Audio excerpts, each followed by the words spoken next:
আসসালামু আলাইকুম। কেমন আছেন আপনারা সবাই? আশা করছি সবাই অনেক বেশি ভালো আছেন। সবাইকে আবারও একবার আমন্ত্রণ করছি সাদামাটা রান্নাঘর অ্যান্ড ব্লগসের আরেকটি নতুন ভিডিও দেখার জন্য।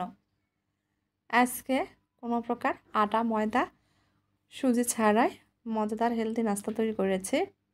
আর সেই ভিডিওটা আপনাদের মাঝে শেয়ার করছি। শুধুমাত্র 1 কাপ ভাতের চাল দিয়ে ঝটপট 5 মিনিটে ইনস্ট্যান্ট এই নাস্তাটি তৈরি করে নিতে পারবেন। খেতেও কিন্তু ভীষণ মজার। একবার তৈরি করে দেখতে পারেন, পরিবারের সবাই কিন্তু অনেক পছন্দ করবে। এখানে আমি চায়ের কাপে 1 কাপ চাল খুব ভালোভাবে ধুয়ে 2 ঘন্টার জন্য পানিতে ভিজিয়ে রেখে দিয়েছিলাম। 2 ঘন্টার পর চালটা কিন্তু খুব ভালোভাবে ভিজে গিয়েছে, একেবারে নরম হয়ে গেছে। এখন চালটা খুব ভালোভাবে আবারও একবার ধুয়ে নিয়েছি, পানিটা ঝরিয়ে নিয়েছি। এখন ব্লেন্ডারে জাগে দিয়ে দিব, কোনো প্রকার পানি ছাড়াই খুব ভালোভাবে মিহি করে ব্লেন্ড করে নেব। মিহি করে পেস্ট করে ব্লেন্ড করে নিয়েছি।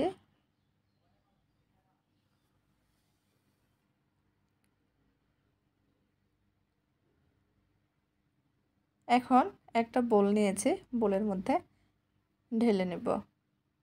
দেখেন কতটা মিহি হয়েছে। আর কোনো প্রকার পানি ছাড়াই কিন্তু বেটে নিতে হবে।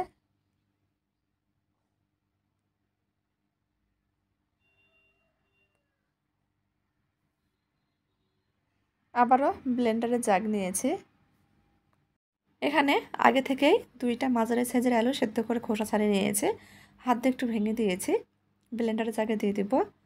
2 চামচ মতো পানি দিয়ে দিব। খুব ভালোভাবে আলুটা ব্লেন্ডারে পেস্ট করে নেব। আলুটাও কিন্তু খুব ভালোভাবে ব্লেন্ডারে পেস্ট করে নিয়েছি। এখন আগে থেকে বেটে রাখা চালের মধ্যে আলুর পেস্ট দিয়ে দিব। আমি এই নাস্তা তৈরি করার ক্ষেত্রে আর কোনো পানি ব্যবহার করব না। আলু পেস্ট করার সময় যে 2 চামচ পানি ব্যবহার করেছিলাম, শুধু এই পানিটাই ব্যবহার করেছি। এই পানিতে আমরা নাস্তাটা তৈরি করে নেব। আলুর সঙ্গে চালের পেস্ট খুব ভালোভাবে একটু মিশিয়ে নিচ্ছি, মেখে নিচ্ছি। একটু আঠালো মনে হচ্ছে, যেহেতু এখানে আমরা আলু দিয়েছি সেজন্য এই বেটারটা কিন্তু একটু আঠালোই হবে। এখন এর মধ্যে স্বাদ মতো লবণ, সামান্য পরিমাণ ভাজা জিরার গুঁড়া আর গরম মশলার গুঁড়া, 1/2 চামচ মতো গোটা জিরা, 2 থেকে 3টা মতো কাঁচামরিচ কুচি দিয়ে দিয়েছি। আর কোনো বাড়তি মশলা ব্যবহার করব না। নেড়ে চেড়ে মিশিয়ে নেব। এই নাস্তাটিতে কোনো প্রকার বাড়তি মশলা দেওয়ার ঝামেলা ছাড়াই, মানে কোনো প্রকার বাড়তি মশলা ছাড়াই কিন্তু নাস্তাটি তৈরি করা যায়। খেতেও কিন্তু ভীষণ মজার। চাইলে ঘরে তৈরি করে দেখতে পারেন। পরিবারের সবাই কিন্তু অনেক পছন্দ করবে, আবারও তৈরি করতে বলবে। নেড়ে চেড়ে মিশিয়ে নিয়েছি। মিশানো হয়ে গেলে এখানে 1/2 কাপ মতো ধনিয়া পাতা কুচি দিয়ে দিয়েছি। চেষ্টা করবেন এই নাস্তাটিতে একটু বেশি পরিমাণে ধনিয়া পাতা ব্যবহার করার জন্য। ধনিয়া পাতা দেওয়ার কারণে কিন্তু নাস্তাটা খেতে অনেক ভালো লাগে। আবারও খুব ভালোভাবে নেড়েচেড়ে মিশিয়ে নিচ্ছি।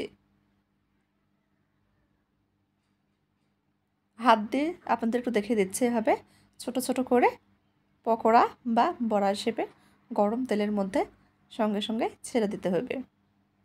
নাস্তা তৈরি করার জন্য ব্যাটারটা একদম তৈরি। চুলার উপর ফ্রাই প্যান বসে দিয়েছে। আমি ফ্রাই প্যানে পরিমাণ মতো তেল দিয়ে দিয়েছি। চেষ্টা করবেন নাস্তাগুলো ভাজার জন্য ডুবো তেল দিতে। আমার এখানে তেলের পরিমাণটা কম হয়েছে। তেলটা যখন হালকা গরম হয়ে এসেছে, অল্প অল্প করে নাস্তাগুলো পকোড়ার শেপে তেলের মধ্যে দিয়ে দিয়েছি। তবে তেলটা কিন্তু আমি একেবারে খুব বেশি গরম করিনি। খুব বেশি গরম করলে নাস্তাগুলো দেওয়ার সঙ্গে সঙ্গেই পুড়ে যেত। আমি ছোট ছোট শেপে নাস্তাগুলো দিয়ে দিচ্ছি। চুলার আঁচটা মিডিয়াম আঁচে কমিয়ে রেখেছি। একটু সময় নিয়ে উল্টিয়ে পাল্টিয়ে নাস্তাগুলো ভেজে নিব।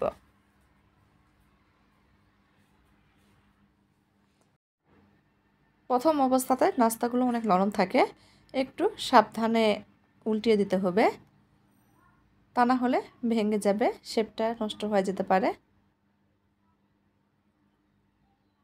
নাস্তাগুলো এখানে দলা পেকে আছে মনে হচ্ছে। একটু বেশি পরিমাণে তেল দিলে নাস্তাগুলো কিন্তু উপর থেকে নিচ পর্যন্ত খুব ভালোভাবে ভাজা হবে। সেক্ষেত্রে নাস্তার শেপটাও কিন্তু আরও সুন্দর আসবে। এক পাশে হালকা কালার চলে আসলে উল্টিয়ে দিব। এভাবে উল্টিয়ে পাল্টিয়ে অনবরত নেড়েচেড়ে নাস্তাটি ভেজে নেব। নাস্তার মধ্যে খুব সুন্দর কালার চলে এসেছে, ভাজা হয়ে গেছে। উপরটা কিন্তু মুচমুচে করে ভেজে নিয়েছি। এখন তেল ঝরিয়ে উঠিয়ে নিব। এই নাস্তাটির উপরে কিন্তু অনেক মুচমুচে হয়, ভিতরে কিন্তু নরম থাকে। একেবারে ফুলকো একটা নাস্তা। নাস্তাটা কিন্তু অনেকটা ফোলে, খেতে কিন্তু ভীষণ মজার। গরম গরম সস দিয়ে খেতে কিন্তু ভীষণ ভালো লাগে। তেল ঝরিয়ে নাস্তাগুলো উঠিয়ে নিচ্ছি।